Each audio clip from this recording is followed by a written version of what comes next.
I'm going home to my parents. Does anyone actually say this line? Until a short while ago, I thought so too. But I have already put up with enough to make these words sound like they're not enough. As I was packing up my belongings and leaving the house, my husband said, Hey, you are a stupid woman to the end. You forgot these important divorce papers. If you ever come near this house again, I won't hesitate to call the police. With these infuriating words, my husband half forcefully kicked me out of the house. After looking at the door, which had been shut vigorously for a while, "This is the end of his life, isn't it?" I muttered to myself and walked out lightly. My name is Kimmy, a 33-year-old office worker. I have been married for 3 years to my husband Dylan, whom I met through a friend. By the way, we don't have children yet, so we're renting, and whenever our schedules match, we take a vacation and go away a little. I was happy enough with such a life. However, my husband seems to have changed, and so my life has changed drastically. It was about 1.5 years ago. The parent company of the company where my husband works asked my husband to join them. Before that, there was not much difference in our salaries, but since then, my husband's salary has increased significantly. Because of this, my husband became arrogant to me.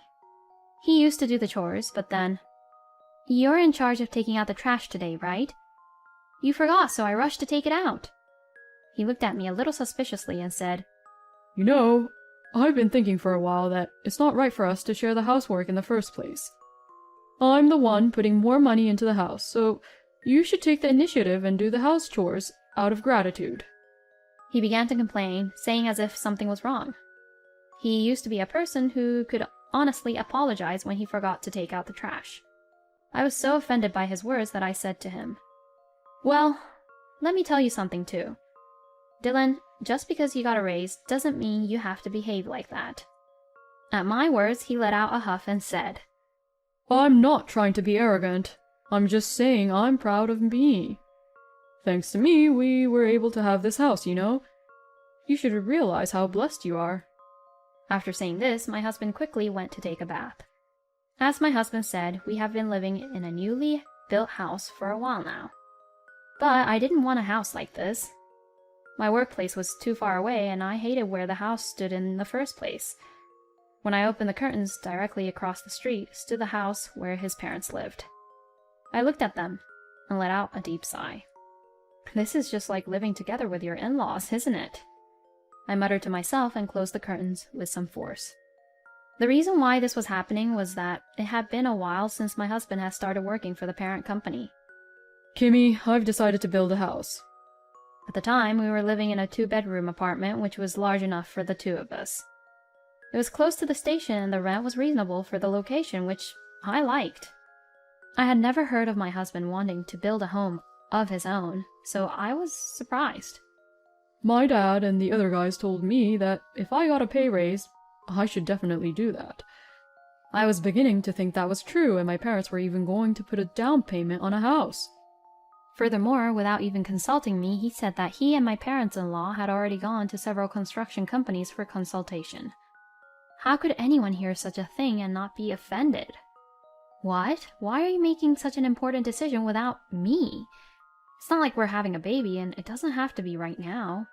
I looked at him in dismay, and he said, Actually, my father has cancer. I just heard the other day, and I'm his only son, so I want to live close by in case something happens to him. When someone says something like that to me, of course, I don't want to be the devil. I couldn't say anything strongly to him anymore. Even my mother-in-law, who usually never contacted me, said, "We're getting old, aren't we? I would feel relieved and very happy if you and your husband lived nearby." She frequently contacted me like that. Incidentally, if you ask me if I like or dislike my relationship with my parents-in-law, I dislike them.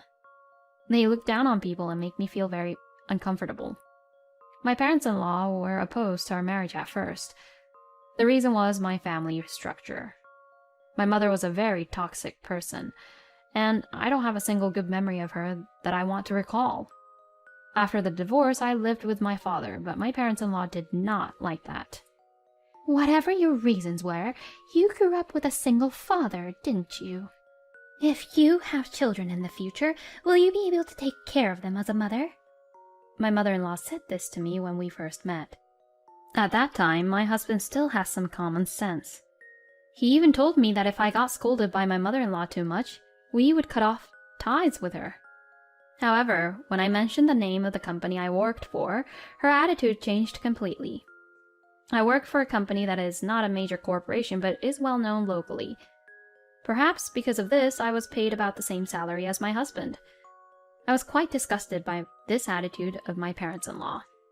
But after that, they never nagged me about it.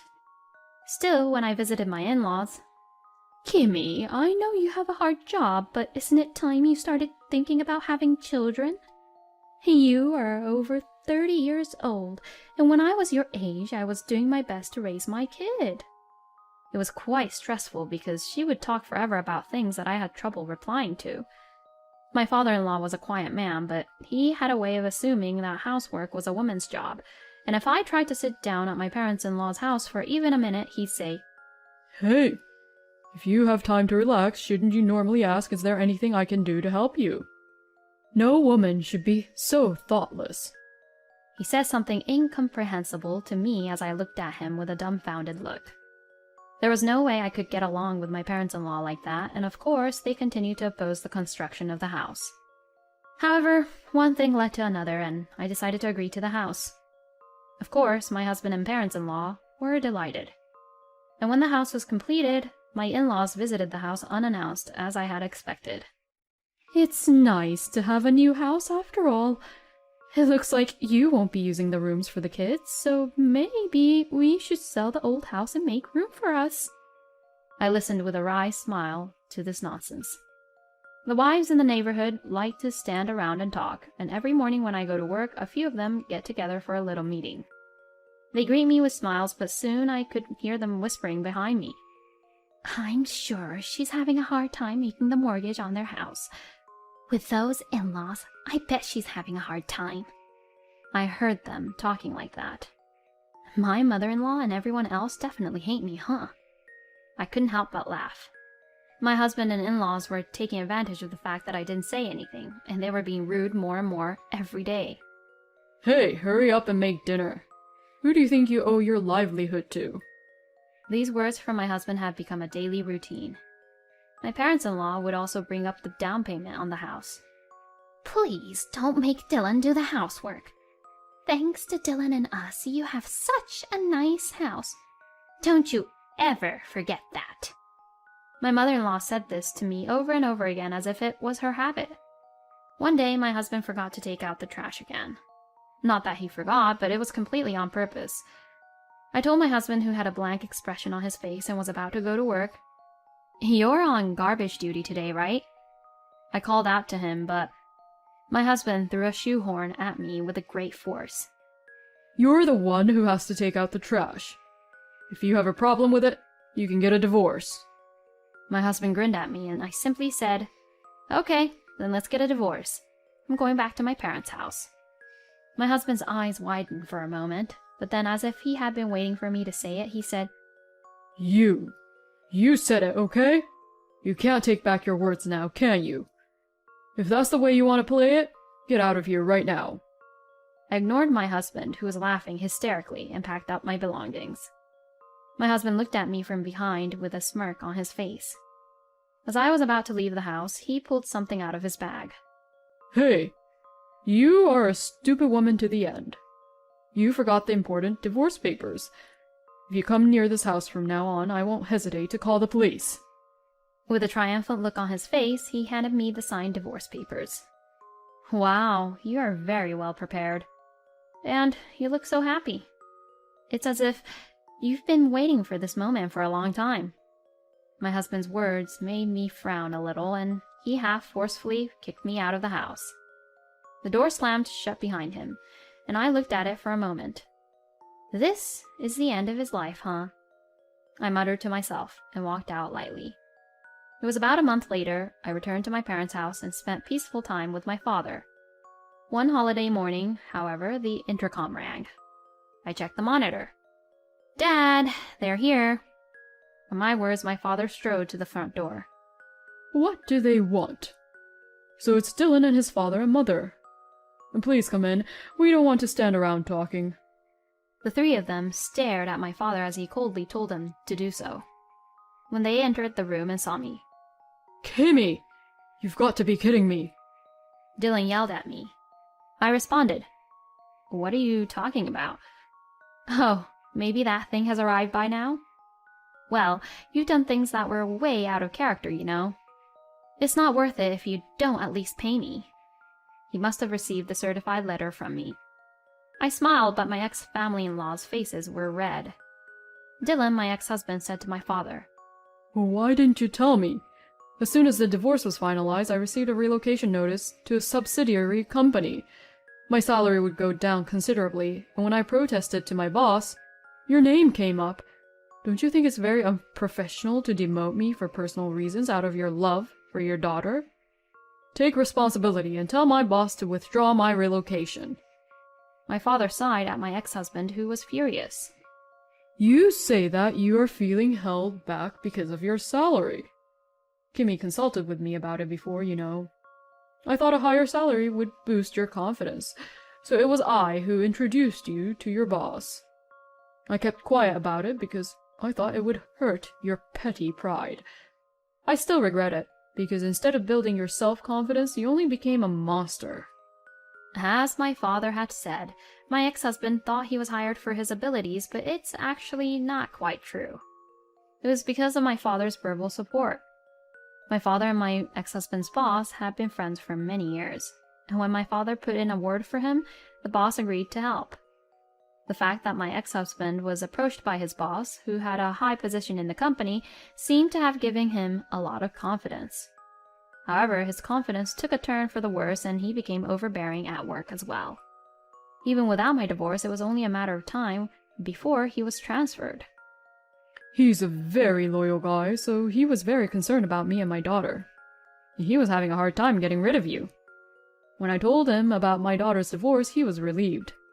I feel deeply sorry that I introduced someone like you to him. When my ex-husband found out that I had actually introduced him to my father, he called me like crazy, but of course, I ignored all of them. I guess he got enough of me not answering his phone calls and thus came to protest in person. Of course, that's not all.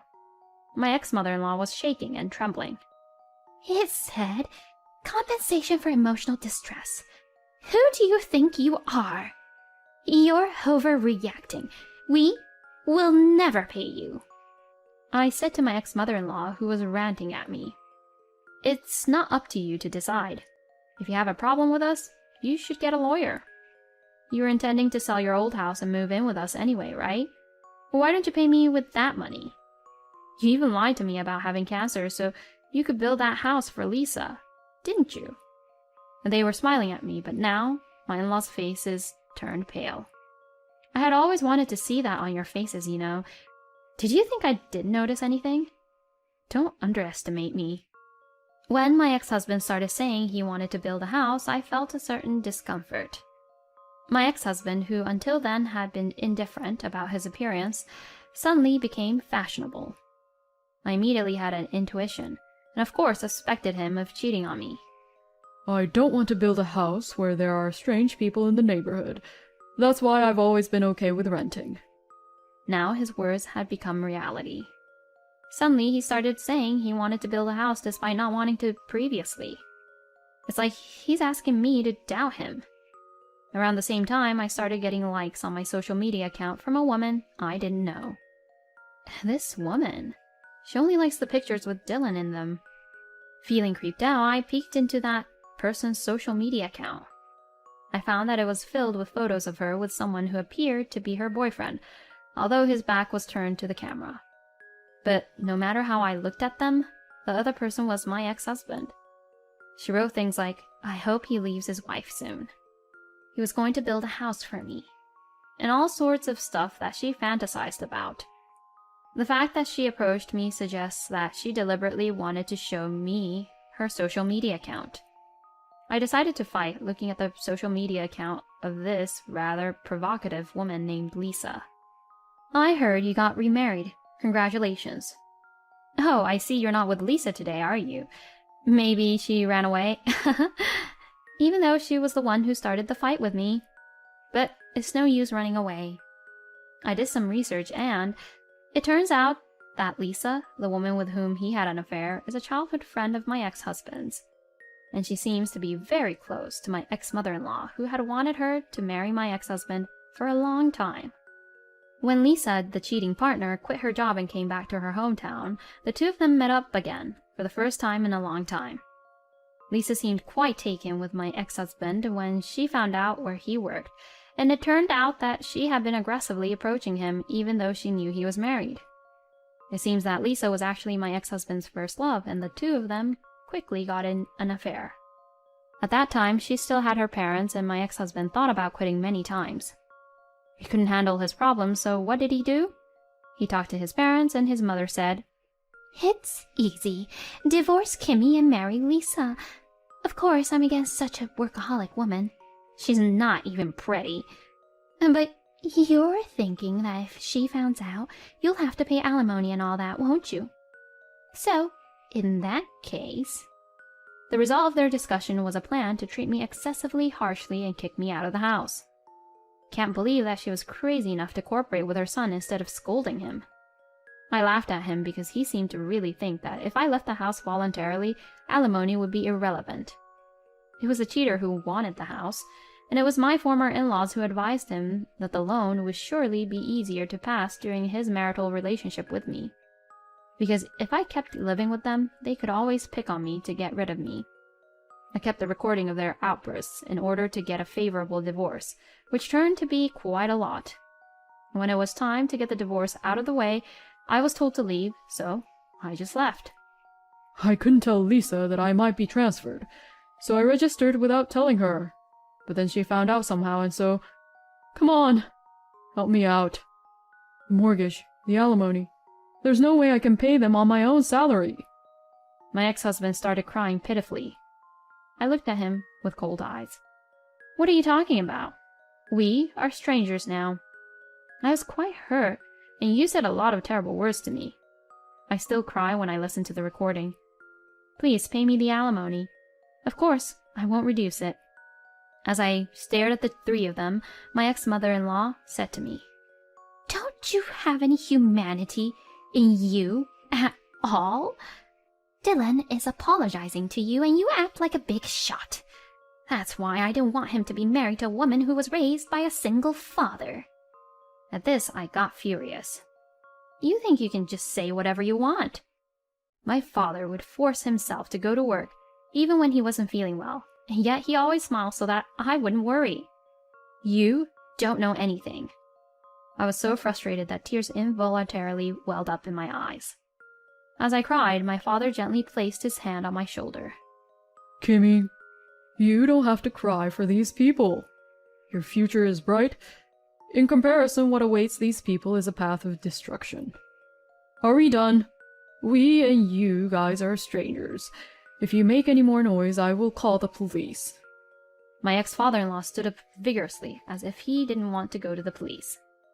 Don't make such a big deal about the police. We'll leave you now. He called out to them, saying, Come on, let's go. And left as if they were running away from something. Excuse us, he said. But they were the ones who came here out of the blue. What the heck was he saying? They were crazy until the end, huh? My father laughed when he said that. Later, I ran into one of the nosy neighbors again. I had a chance to ask them what they were up to. She told me that my ex-husband and ex-parents-in-law still live in that new house. Eventually, my ex-husband was transferred. To pay off the mortgage and to make ends meet, even with my ex-parents-in-law's pension, they seemed to be struggling. And to my surprise, my ex-parents-in-law also started working. The house was built for Lisa, but she is not there.